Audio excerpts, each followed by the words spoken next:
어떤 일이 한번 꼬이기 시작하면 이상하게 더욱 꼬여만 가는 것을 의미하는 말입니다.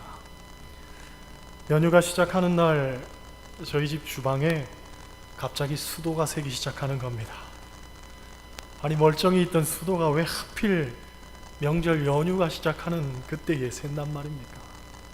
다른 날 같으면 그냥 수도꼭지 사다가 갈면 금방 해결이 될 문제인데, 연휴에는 상점들이 다 문을 닫아버려서 어떻게 할 도리가 없는 거지요.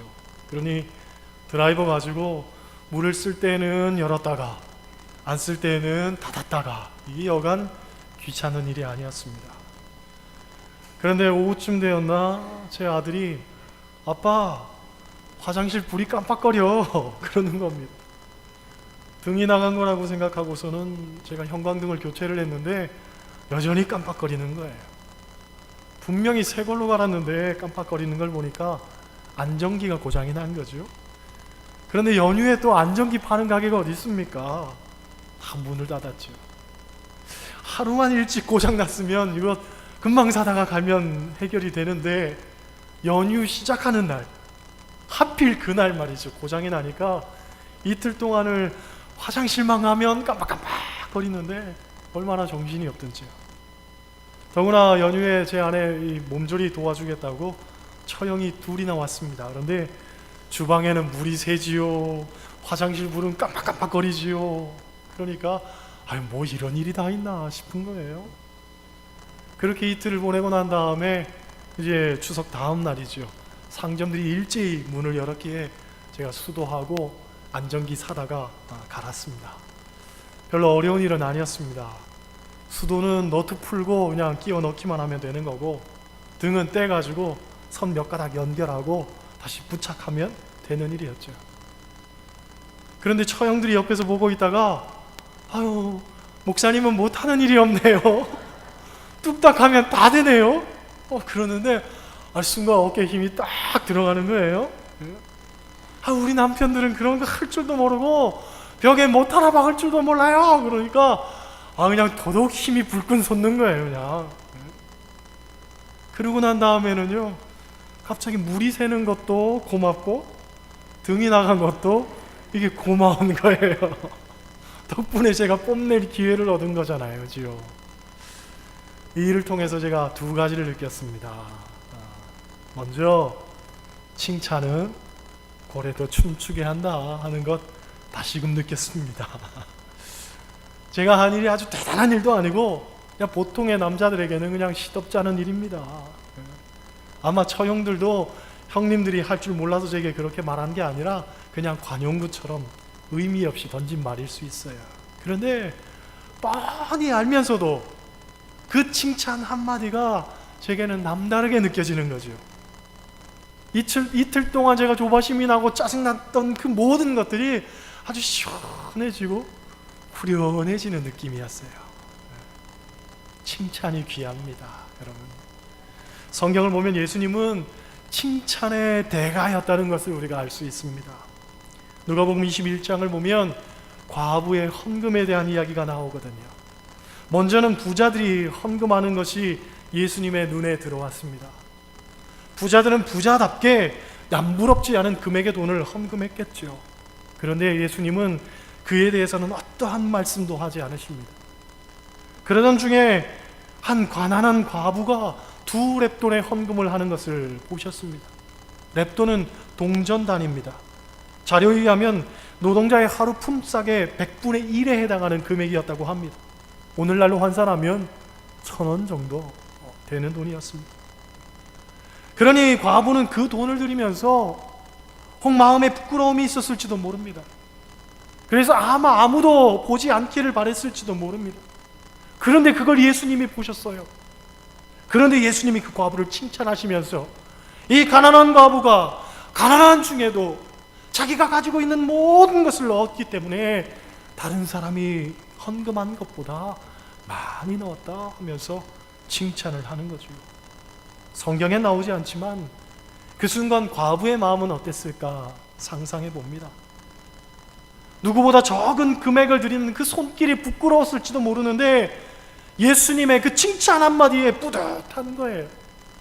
아무도 내 형편, 내 상황 알아주지 못하는데, 그래서 단순히 단편적으로 내가 드리는 그 헌금이 얼마냐, 그것만 사람들이 관심했을 텐데, 예수님은 내 상황도 보시고 내 형편도 보시고 내 마음도 보시고 내 중심도 보시고, 그래서 그 작은 것을 칭찬하시니까 얼마나 감사한 일입니까? 사람들 앞에서 자기를 세워주고 인정해주고 높여주니까 저처럼 어깨가 이렇게 펴지는 것을 아마 느꼈을지 모릅니다. 요한복음 1장을 보면 나다나엘에 대한 이야기도 나옵니다. 나다나엘이 어떤 사람입니까? 예수님에 대한 이야기를 들었을 때 이게 나사렛에서 무슨 선한 것이 나겠냐? 빈정댔던 사람이 나다나엘입니다. 그런데 예수님께서 그 나다나엘을 만났을 때에 무슨 말씀을 하시냐면, 내 속에 간사한 것이 없구나, 내가 정직하구나, 칭찬하시는 거죠. 그의 부정적인 면조차도 긍정적으로 해석하시면서 칭찬을 한 거예요. 나다나엘이라는 이름이 요한복음의 마지막 21장에서 재차 언급이 되는데, 예수님이 부활하신 후에 7 제자에게 보이셨을 때에 그 7 제자 중 한 사람이 나다나엘이었다고 합니다. 곧 예수님을 가리켜서 빈정되었던 그가 완전한 제자로 탈바꿈한 계기는 뭐냐면 예수님의 칭찬 한마디였다라는 것을 우리가 미루어 짐작해 볼 수가 있는 거죠. 바라기는 여러분도 칭찬이 많아지시기를 소원합니다. 칭찬할 만한 것들을 칭찬할 수도 있겠지만, 칭찬하지 못하는 그 상황 속에서도 칭찬거리를 찾아내는 것, 이것이 예수님을 닮은 우리 그리스도인의 삶의 자세란 말이지요. 아무것도 아닌 것 같은 그 말 한마디에도 누군가는 힘을 얻고 소망을 얻고 주님의 제자가 되는 거예요. 칭찬이 귀한 줄 믿습니다. 할렐루야. 그런 면에서 우리 옆 사람에게 한번 칭찬 한번 해보시겠어요? 오늘 너무너무 아름다우시네요. 오늘 너무너무 멋지시네요. 예수의 향기가 나시네요. 할렐루야. 그잖아요. 아무것도 아닌데 괜시리 기분이 좋아진단 말이죠. 그죠? 두 번째로 제가 느꼈던 것은 뭐냐면, 역시 마음의 문제구나 하는 걸 느꼈습니다. 이틀 동안 심히 불편하고 짜증나던 그런 일이 저를 뽐낼 수 있고 또 칭찬을 들을 수 있는 기회가 된 다음부터는 그냥 모든 게 다 감사한 거예요. 이것을 위해서 하나님께서 준비하셨구나. 심지어 그런 생각이 들 정도로. 그렇죠? 개인적으로는 이것이 기독교의 핵심적 가치를 우리에게 분명히 보여준다고 생각을 합니다. 무슨 말이냐면, 여러분, 성경이 말하는 기적은 내적인 변화의 기적입니다. 내가 변하면 세상이 변한다는 거지요. 그렇죠?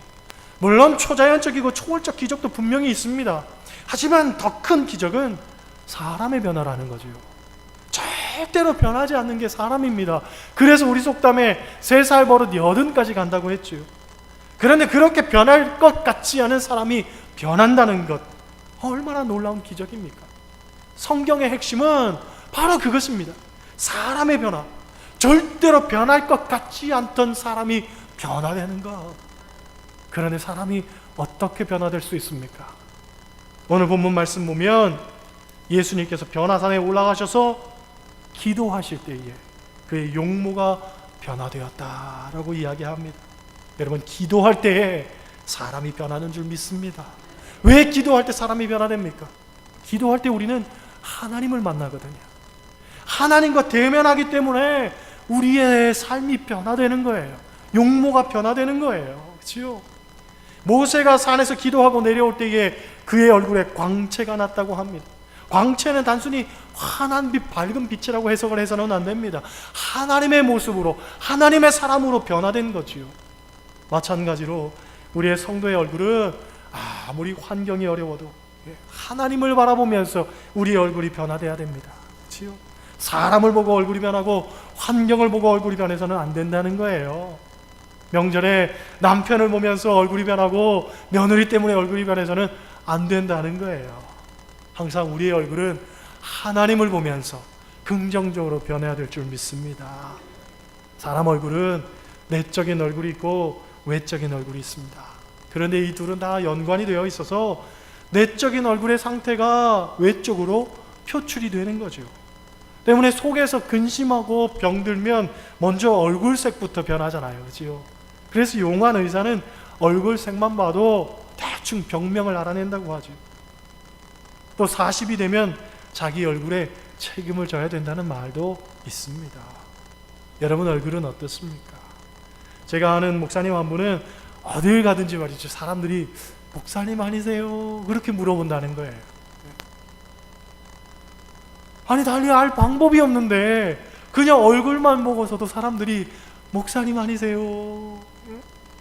그렇게 이야기할 때면 내가 그래도 얼굴을 잘 가꿨구나, 받은 달란트대로 내가 잘 살았구나, 자부심이 든다는 거죠. 반면에 어떤 집사님은요, 어딜 가든지 아유 서도둑놈 같이 생겼다 그런 이야기를 듣는다는 거예요.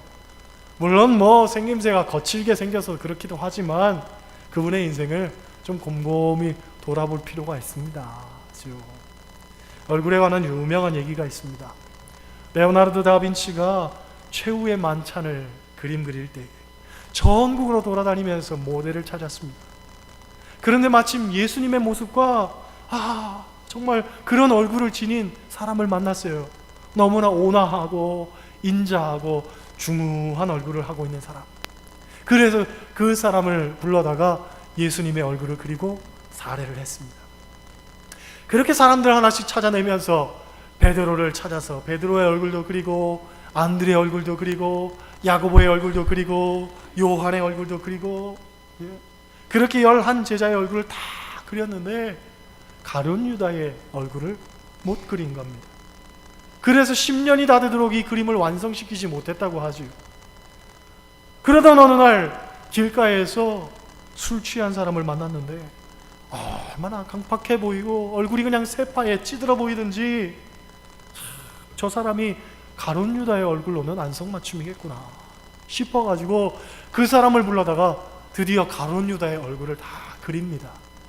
그리고서는 사례를 이렇게 줬더니 내가 옛날에 여기 와본 적이 있다는 거예요. 이 사람이 언제 당신이 와봤냐고 그러니까 아니 그때도 날 불러다가 자기한테 돈을 주고 그림을 그렸다는 거지요.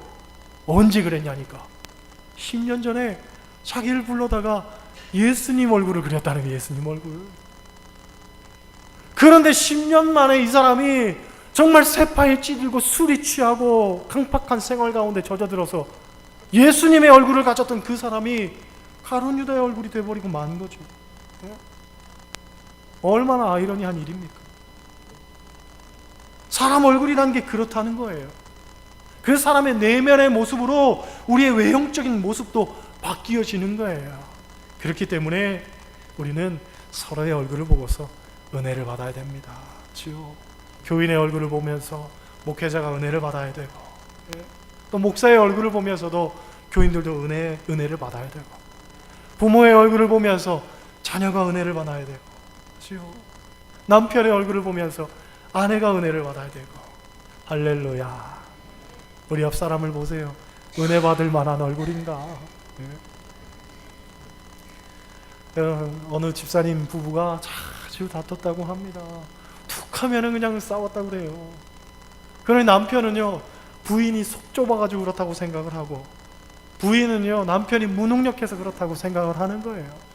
서로 그렇게 생각하니까 이 간극이 좀처럼 마주하지를 못하는 거죠. 너무 벌어져 있는 거예요. 그러던 어느 날 이 남편 집사님이 기도하던 가운데 주님의 책망을 듣습니다. 그렇구나. 잘못은 아내에게 있는 게 아니라 내게 있구나. 내 마음의 문제구나. 내 삶의 태도의 문제구나. 그것을 생각하게 됐습니다. 그래서 내가 조금씩 달라지기를 결단합니다. 부인이 싸움을 걸어와도 옛날 같으면은요, 또 톡 쏘는 말로 그냥 내뱉었을 텐데, 바람 좀 쐬고 나올게 그러면서 은근히 문 열고 나가는 거예요. 거실에서 부인이 막 이야기를 하면은요, 아유 나 피곤한데 좀 자야 되겠어. 그리고서는 들어가서 잠을 자는 겁니다. 손바닥도 마주쳐야 소리가 나는데 남편이 이렇게 슬금슬금 피하니까 조금씩 달라지는 거지요. 반찬이 맛이 없으면 옛날 같으면 반찬 투정했을 텐데 그냥 주는 대로 먹는 거예요. 밥이라도 굶기지 않고 밥 차려주니까 감사한 마음으로 먹는 거예요. 그러다 어느 날 밥을 먹는데 돌이 엄청나게 큰 게 있어가지고 그냥 와자작 하고 그냥 씹은 거예요. 돌을. 밥 속에 돌이 있으니 얼마나 신경질이 납니까? 그지요? 옛날 같으면 뭐라고 이야기했겠죠. 그런데 돌 씹는 소리가 크게 들렸는데 부인도 들었을 것 아닙니까? 근데 남편이 가만히 있어요. 부인이 미안한 거예요. 그래서 부인이 얘기하지요. 여보, 밥에 돌이 있네. 그랬더니 이 남편이 하는 얘기가 괜찮아. 돌보단 밥이 많잖아. 그러니까 가정에 평화가 오는 거예요. 여러분, 그런 겁니다. 세상이 바뀌니까 내가 바뀌는 게 아니라 내가 바뀌니까 세상이 바뀌는 거예요. 다른 사람이 바뀌어야지만 내가 바뀌는 게 아니라 내가 바뀌면 다른 사람도 바뀌는 거예요. 그래서 영국의 시인이었던 존 밀턴은 말하기를 마음이 천국을 지옥으로 만들기도 하고 마음이 지옥을 천국으로 만들기도 한다라고 이야기했습니다. 우리가 아무리 지옥 같은 환경에서 산다 할지라도 내 마음만 다잡고 마음만 고쳐먹을 수 있다면 그것을 천국으로 바꿀 수 있다는 거죠. 할렐루야. 여러분이 있는 삶의 자리가 천국이 되기를 소원합니다. 그것은 환경의 문제도 아니고 사람의 문제도 아닙니다. 내 마음의 문제지요. 본문을 보면 예수님의 얼굴을 가리켜서 영광스러운 얼굴이었다라고 표현을 합니다. 그리스도인의 얼굴은 영광스러운 얼굴이 되어야 됩니다. 왜? 주님의 마음을 품고 주님의 인격을 닮으면 당연히 예수의 광채가 우리 얼굴에서 나겠지요. 영광스러운 얼굴이 되겠죠. 그렇잖아요. 반면에 수치스럽고 부끄러운 사람들의 얼굴을 보세요. 그 사람들은 항상 어둡습니다. 항상 수신 걱정이 가득합니다. 그렇죠? 삶이 가난하다고 부끄러운 건 아닙니다. 어떤 분들은 가난해서 그것이 부끄럽다고 하지만 그렇지 않아요. 가난이 부끄러운 게 아닙니다. 주님의 형상이 없는 게 부끄럽지요. 가난하지만 돌 앞에 양심적이고 성실하게 살고 부자 앞에 비굴하게 살지 않으면 그건 당당한 거예요. 아름다운 거예요. 반면에 부자지만 인색하게 살고 남을 억압하고 살고 토색하며 살고 그건 부끄러운 거죠. 그렇잖아요. 많은 사람들이 자기들의 속마음을 감추려고 합니다. 그리고 난 다음 다른 사람들이 절대로 알지 못할 거라고 생각하지요. 하지만 얼굴에서 다 드러납니다. 인격에서 드러납니다. 행동에서 드러납니다. 나는 잘 감추었다고 생각하지만 그렇지 않다는 거예요. 남들은 다 알죠. 그 사람이 정말 진실된 사람인지 아니면 위선자인지 거짓으로 사는 사람인지, 아니 혹 사람들을 완벽하게 속일 수 있을지 모르지만 하나님은 절대로 속일 수 없단 말이지요. 그렇죠?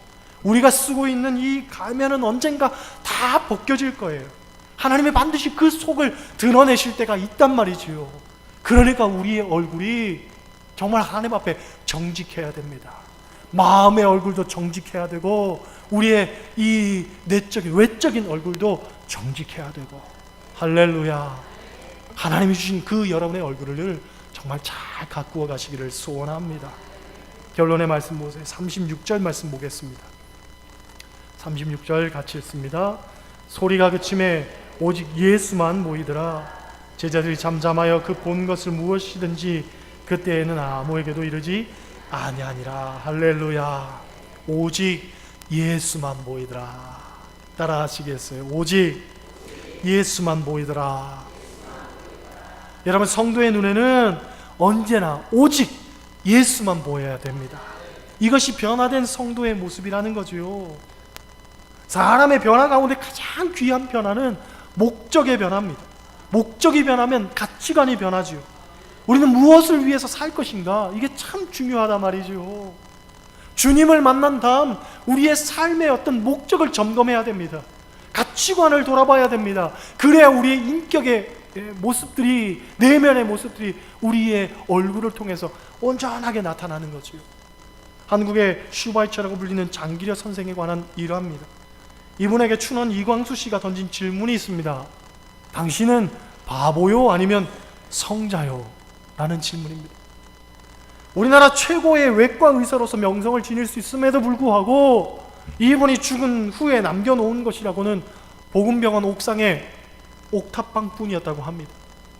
평생 모든 것을 주님을 섬기는 마음으로 다 주고 다 나눴다고 합니다. 가난해서 병원비가 없는 환자들이 있으면 밤에 몰래 뒷문 열어주고서는 내보내던 사람이 이 장기려 박사였습니다.